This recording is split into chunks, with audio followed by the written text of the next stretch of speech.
नमस्कार, स्वागत है आपका हमारे YouTube चैनल लक्ष्य शूटर्स में।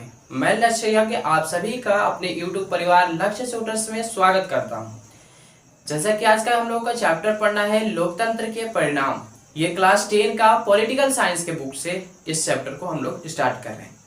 आपको और भी पिछली वीडियोस मैंने बनाकर दिया हुआ है, तो उसमें सब वीडियोस में मैंने चाहे वो कोई भी सब्जेक्ट हो, जैसे कि साइंस का सब्जेक्ट हो, एसएसटी में आपका मैंने पहले ही बता दिया था कि एसएसटी में अभी बुक कितनी होंगी और कौन कौन सा चैप्टर को पढ़ना है। आप अगर उन वीडियोस को नहीं देखें तो प्लीज जाएं और उन वीडियोस को देखकर आए ताकि आपको अच्छे से समझ में आ सके। तो चलिए आज का हम लोग चैप्टर स्टार्ट करते हैं। चैप्टर का नाम दिया है लोकतंत्र के परिणाम। तो हर बार जैसे हम लोग चैप्टर के नाम को देखते हैं उसी तरीके से इस चैप्टर में भी हम लोग पहले चैप्टर का नाम देखेंगे। तो चैप्टर के नाम में है लोकतंत्र के परिणाम। तो सबसे पहले हम लोग देखते हैं कि लोकतंत्र क्या होता है। ऐसे तो मैंने पिछले क्लास में बताया हुआ था कि लोकतंत्र है क्या, लेकिन फिर भी इस चैप्टर में भी पढ़ना उसी को है, इसलिए फिर से मैं बता देता हूँ। लोकतंत्र का मतलब होता है वैसी सरकार जिसको जनता चुने, या फिर उसी को आप दूसरी भाषा में प्रजातंत्र भी बोल सकते हैं। अब प्रजातंत्र का मतलब क्या होता है, यानी जहां पे जो रूलिंग होती है पब्लिक करे या फिर पब्लिक का प्रतिनिधित्व करे, या फिर प्रतिनिधि मतलब प्रतिनिधि का मतलब होता है वैसी गवर्नमेंट या फिर वैसा शासन जो कि जनता के द्वारा चुनकर गए हुए वहां पे लोग होते हैं जो कि लॉ को बनाते हैं या फिर कानून को बनाते हैं। आई होप, मुझे आशा है कि आप लोग को ये बेहतरीन या फिर अच्छे ढंग से समझ में आ रहा होगा। यानी लोकतंत्र उसे कहते हैं, इंग्लिश में इसी को कहा जाता है for the peoples, of the peoples and by the peoples, अर्थात लोगों के लिए लोगों के द्वारा चुना गया प्रतिनिधि ही क्या कहलाता है, लोकतंत्र, या फिर इसी को हम लोग कहते हैं इंग्लिश में डेमोक्रेसी। आई होप, मुझे आशा है कि ये जो मैंने टॉपिक बताया वो आपको क्लियर हो गया।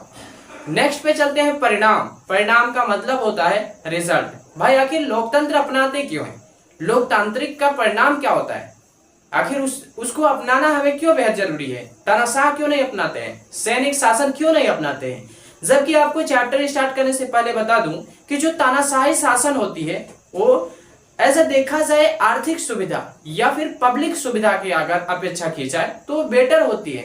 किससे भैया, डेमोक्रेसी से या फिर कह लो लोकतंत्र से। अब कहोगे सर क्या मूर्खता वाली बात कर रहे हैं। मैं कहूँ एक चीज, डेमोक्रेटिक जो भी सरकार होती है या फिर कह लीजिए डेमोक्रेसी वाली सरकार जहां भी चलती है या फिर लोकतांत्रिक शासन जहां भी होता है वहां पे डिसीजन लेने में देरी होती है। अब ये डिसीजन क्या चीज होता है, जैसे मान लो किसी चीजों पे अगर मुझे सलाह मशवरा या फिर कानून पास करना है तो वहां पे देरी होती है। कहां पे बाबू, जहां पे शासन लोकतांत्रिक हो या फिर लोकतंत्र शासन जहां पे हो वहां पे डिसीजन लेने में टाइमिंग लगता है, क्योंकि जितने भी लोग होते हैं सबकी राय सबकी सहमति से वो डिसीजन लिया जाता है। इसलिए मैंने कहा कि वहां पे क्या होगा तो थोड़ा देरी होगा। लेकिन तानाशाही शासन जितने भी होते हैं वहां पे क्या होता है, झट से फैसले ले लिए जाते हैं। दैट्स चाहे वो किसी के जान लेना हो या फिर किसी और पर्पस से। आई होप, मुझे आशा है कि आप लोग को यहाँ तक समझ में आ गया होगा। नेक्स्ट अपने चैप्टर को स्टार्ट करते हैं और व्हाइट बोर्ड के माध्यम से आपसे ये रिक्वेस्ट रहेगा, मेरे चैनल को प्लीज सब्सक्राइब कर लीजिएगा और हमारी वीडियोस को लाइक जरूर करिएगा। 2-4 लोगों को शेयर अगर अच्छा लगता है तो जरूर करिएगा ताकि वो भी अच्छे से अपनी पढ़ाई को कंटिन्यू कर सके या फिर अच्छे से समझ सके। अब चलिए हम लोग पढ़ते हैं। सबसे पहला टॉपिक इसमें आएगा कि भैया हम लोकतंत्र के परिणाम का आकलन कैसे करते हैं। भाई आकलन कैसे करोगे, मतलब कैसे तुम कहोगे कि भाई लोकतंत्र अच्छा है या फिर खराब है, किस आधार पे। जैसे मैंने सबसे पहला, अगर मैंने जो बताया कि हमारी डेमोक्रेसी कंट्रीज जितनी भी होते हैं, लोकतांत्रिक सरकार जितनी भी होती है, जिन जिन जगहों पे होती है, उन्हें किसी चीज पे फैसला लेने में टाइम लगता है, उन्हें वक्त लगता है। तो भाई इस मायने में हमारी गवर्नमेंट क्या है, पिछड़ी हुई है। ठीक है, तो चलिए पहला हम लोग को इसमें पढ़ना है कि नागरिकों के बीच समानता को बढ़ावा देता है। यानी एक चीज तो बहुत बेहतर है, लेकिन मैं एक चीज कह दूं, अभी प्रेजेंट टाइम में ये चीज लागू नहीं हो रहा है। इन 2024 की बात कर रहा हूं मैं, 2024 में वीडियोस बना रहा हूं। इसके आधार में मैंने कहा कि अभी नागरिकों के बीच समानता को बढ़ावा देता है, लेकिन अभी कहां दे रहा है भैया। हिंदू आपस में झगड़ा किए हुए हैं, मतलब हिंदू मुस्लिम में झगड़ा हो रहा है, तो ये समानता कहाँ है। समानता का मतलब होता है इक्वालिटी, यानी हिंदू मुस्लिम सब इक्वल है, ना कोई अलग है ना कोई मतलब कह सकते हैं कि किसी प्रकार का भेदभाव है।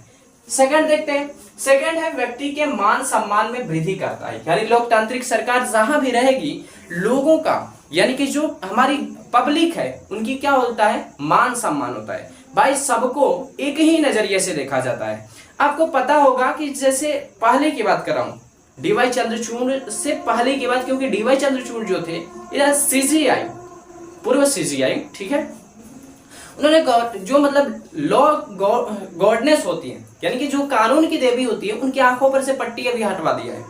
लेकिन पहले मान्यता थी ऐसा कि कानून देखती नहीं है, सिर्फ सुनती है। मतलब चाहे वो अमीर हो चाहे गरीब हो, कानून सबके लिए क्या है, इक्वल होता है। अच्छी बात है, इक्वल होना भी चाहिए। और यही चीज यहाँ पे लिखा हुआ भी है कि व्यक्ति के मान सम्मान में वृद्धि करता है। भैया आप किसी जात के हो, किसी कैटेगरी के हो, किसी धर्म के हो, कोई भी लिंग हो, मतलब कह सकते हो महिला हो पुरुष हो, डज नॉट मैटर, आपको सम्मान मिलेगा, आपको सम्मान दिया जाएगा, इज्जत दिया जाएगा। नंबर 3 डालते हैं, गलतियों को सुधारने का मौका देता है। बिल्कुल सही बात है भाई। अगर बाई चांस मान लीजिए मुझसे कोई गलती हो गया तो इसमें क्या होता है, मुझे सुधारने का मौका दिया जाता है। लेकिन मैंने कहा कि तानाशाही में क्या होता है, झट से फैसला हो जाता है। जैसे मान लीजिए कोई व्यक्ति है, कभी मतलब देखिए, ये मैं अपने वीडियोस के माध्यम से किसी चीज को बढ़ावा नहीं दे रहा हूँ, एक ऐसे समझा रहा हूँ। बाई चांस कुछ ऐसे व्यक्ति होते हैं जिनसे कि गलती से रेप हो जाए या फिर गलती से चोरी हो जाए, तो भाई उसको सुधारने के लिए उसको टाइम दिया जाता है। लेकिन जो तानाशाही शासन होती है वहां पे खल्लास कर दिया जाता है, उनका बीच चौराहे पे या तो फांसी पे लटका दिया जाता है, नहीं तो उनका गर्दन धड़ से अलग कर दिया जाता है।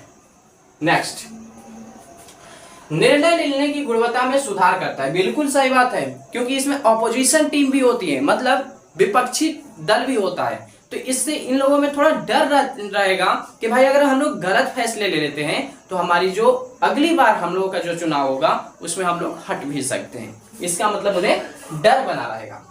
नेक्स्ट आता है, संघर्षों का हल करने के लिए एक विधि प्रदान करता है। विधि का मतलब होता है विधेयक, विधेयक का मतलब होता है कानून पारित करता है किसी चीज को भैया क्या करने के लिए, तो कोई मतलब किसी भी प्रकार का कोई स्ट्रगलिंग हो रहा है तो उसके लिए ये विधि पारित करता है। आई होप, मुझे आशा है कि यहाँ तक आप लोगों को अच्छे से क्लियर होगा, क्योंकि मैं बहुत ही स्लो बोल रहा हूँ, ऐसा कोई फास्ट बोल नहीं रहा हूँ। सेकेंड टॉपिक आता है, इधर नहीं इधर, लोकतंत्र के परिणाम। भाई यही तो चैप्टर का नाम था आपका, आउटकम्स ऑफ डेमोक्रेसी।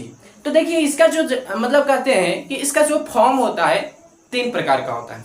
एक होता है उत्तरदायी, मतलब हमारी गवर्नमेंट जो होगी वो उत्तरदायी होगी, जवाबदेही होगी एवं वैध शासन होगा।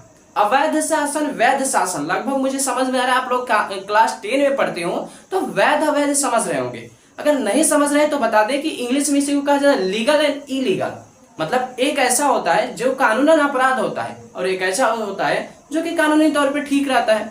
जैसे मान लीजिए अभी हमारे गवर्नमेंट ने, मतलब बिहार से मैं हूं तो बिहार की बात कर रहा हूं, अभी यहाँ पे क्या किया गया है कि शराब को बैन किया गया है, लेकिन सिर्फ बिहार के लिए ये लागू होगा, उत्तर प्रदेश के लिए तो लागू नहीं होगा। जस्ट वही कहा कि कहीं पे वही वैध होता है और कहीं पे अवैध होता है। अब हमारे बिहार में आइए ना, शराब पीकर, लिक्योर पीकर, आपको जहां पे बॉर्डर होगा वहां पे रोक लिया जाएगा, चेक लिया जाएगा। लेकिन आप यहीं उत्तर प्रदेश में पीजिए, कोई दिक्कत नहीं है, तो वही वैध और अवैध हो गया। अब इधर आ जाओ, आर्थिक समृद्धि और विकास के तौर पे, मतलब आर्थिक समृद्धि और विकास के तौर पे हमारी गवर्नमेंट यानी लोकतांत्रिक सरकार की चर्चा हो रही है। हमारी गवर्नमेंट अर्थात हमारे भारत में कैसी गवर्नमेंट है, लोकतांत्रिक है।